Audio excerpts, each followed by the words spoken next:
Don't kick up a fuss when Jasper Sutton's childhood sweetheart once again takes my spot in the front passenger seat. Instead, I obediently head to the back seat to sit with his good friend Jonathan Clayton. Jasper seemed a little surprised, but didn't say anything more, because Kimberly had already shoved a half-eaten piece of bread into his mouth. This tastes bad. Help me finish it, okay, Jazzy? Without even frowning, Jasper naturally ate the rest of the bread. Kimberly glanced at me through the rearview mirror, sticking out her tongue playfully. I ignored her and grabbed a bottle of soda, trying to open it. The cap was tight, and I still couldn't get it off after 2 attempts. Up front, Kimberly was pouting as she handed her bottle to Jasper. Jazzy, I really can't open it. You know I have no strength in my hands. Jasper just looked at her dotingly, before effortlessly opening the bottle for her. Then, the two of them took turns sipping from it without the slightest intention of avoiding intimacy. I felt a wave of nausea. Just as I was about to set my bottle down, a man's hand suddenly reached over and took it from me. Under the sleeve of a black casual suit, the cuff of a silver-gray shirt could be seen, neatly fitting around a slender wrist. The hand was beautiful, long defined fingers with nails trimmed short and clean. His fingers looked like polished silver in the shifting light reflecting through the car window. While I was still stunned, Jonathan had already twisted the cap open and handed the bottle back to me. The car's music started playing at just the right moment. I quickly took the bottle and murmured a soft, "Thank you."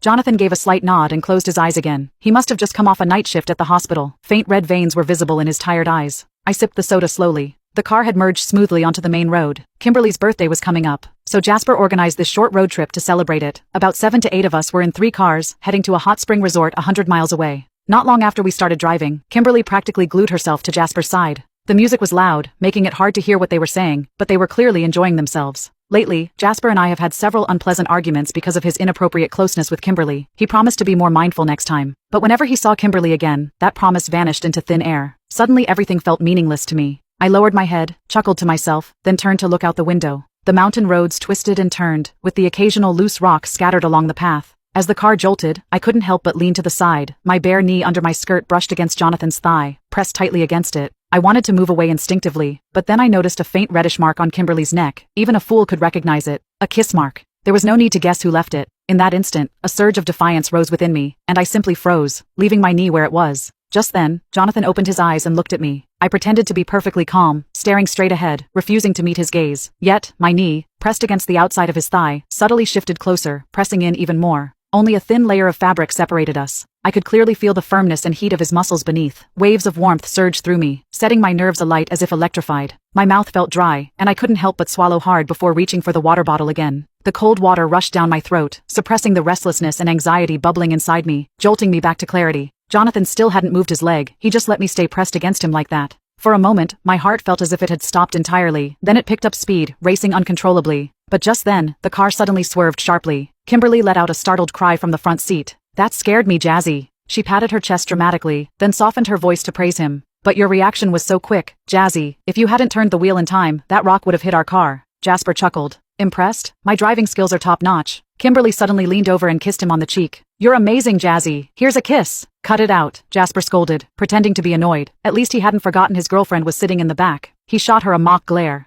"Act your age, will you? Kathy is right here." Kimberly widened her eyes, putting on an innocent, pure expression. "Kathy, Jazzy and I grew up together. I see him as my elder brother. You don't mind, do you?" I pulled a blanket over myself, forcing a cold smile. "Oh, do you kiss your brother like that at home too?" Kimberly immediately put on a pitiful look. "Jazzy, see, I told you Kathy doesn't like me. Maybe I shouldn't go. I don't want to upset her." Jasper frowned right away. "Enough, Catherine. You're 2 years older than Kimmy. Can't you be a little more mature? She's just a kid at heart, spoiled and playful. Why do you have to be so harsh?" In that instant, I didn't even have the strength to argue anymore. "Be more generous, huh? Sure. But in the future, I hope you would be just as generous too." Beneath the cover of the blanket, my leg pressed even tighter against Jonathan's. As the car jolted slightly again, my knee and calf brushed against him once more. Suddenly, his long, warm hand slid over and grabbed my thigh. His palm was hot against my cool skin, and that warmth seeped into me, wave after wave. In that fleeting moment, my senses felt magnified 1,000 times over. I could even feel the faint calluses on his fingers, calluses from years of holding surgical scalpels. I could feel the subtle friction as the pads of his fingers grazed my skin, so I couldn't help but glance back at him, just a quick look. But it was enough to catch him sitting upright, his shirt collar neatly buttoned, yet, his Adam's apple bobbed sharply, betraying his tension. From the side, those razor-sharp contours of his face were strikingly handsome. It was the kind that made your heart skip a beat without warning. Jonathan was an outlier in Jasper's social circle. If it weren't for some roundabout family connection between them, a man like him, cold, indifferent, and obsessed with cleanliness, would never mingle with this crowd.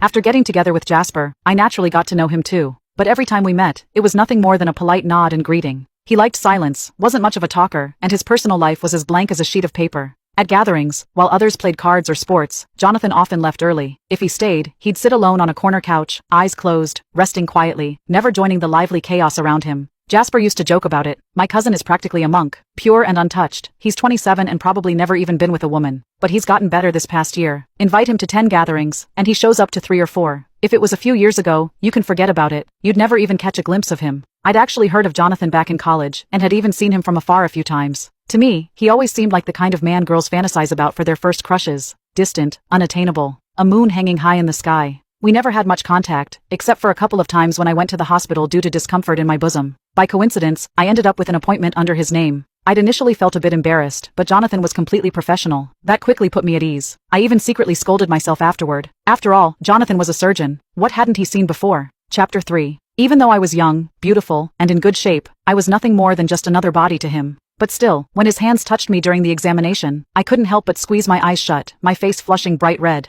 Later, as I was leaving, I wondered if I'd imagined it, or if the room's heating had been too high. Jonathan's ears also seemed a little red. Jazzy, can we stop at the next service area? I need to use the restroom. Kimberly's voice suddenly pulled me back from my thoughts. I bit my lip gently, trying to shift my leg. But Jonathan's fingers only tightened their grip. I lowered my lashes, not daring to move again. Soon, the car pulled over. Kimberly immediately whined, asking Jasper to accompany her to the restroom. Jasper glanced back at me, looking slightly conflicted, but Jonathan spoke up suddenly, his voice low and steady. She's asleep. Jasper seemed to relax at once. John, I'll just go with Kimmy to the restroom. We'll be back soon. Jonathan responded with a simple hum. The car door opened, then closed. Soon their voices faded away, leaving behind complete silence. Catherine. Jonathan suddenly pulled the blanket off my legs. You're already sweating. Aren't you hot? I lowered my head even more, not daring to meet his gaze. I grabbed the water bottle, trying to mask my awkwardness by taking a sip, but he snatched it from me. Don't drink so much cold water. Have you already forgotten the medical advice I gave you? I didn't know where the courage came from, but I suddenly looked up and met his eyes. Dr. Clayton's medical skills aren't all that impressive. Oh? His brows furrowed slightly. And why's that? I followed your advice, took the medication, avoided the foods you told me to, but it still hurts.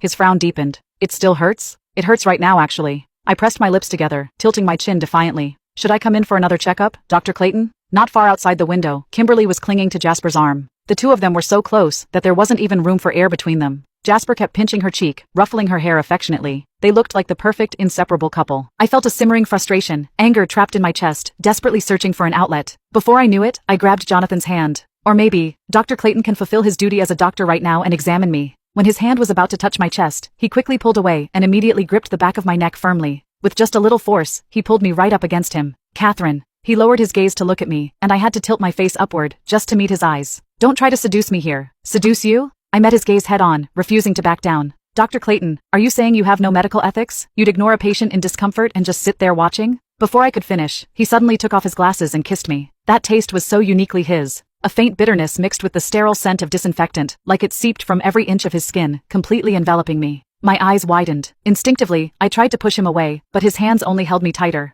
A small gasp escaped me, but as soon as my lips parted, he took full advantage, deepening the kiss even more. The air in my lungs was slowly drained away, making my head spin. First, my legs gave out, then my entire body went weak, as if my bones had been taken apart, leaving me unable to support myself. His fingers gripped my chin, kissing me deeper and deeper. Even my tongue felt numb. At some point, my hands clutched at his shirt, wrinkling the fabric in my desperate grip. Our ragged breaths tangled together, and tears prickled at the corners of my eyes from the overwhelming intensity. Suddenly Jonathan stopped. I tilted my head back, dazed, my eyes still hazy as I stared at him, as if silently asking for more. Jonathan smirked, his fingers brushing away the moisture from the corner of my lips. No need to rush, Catherine.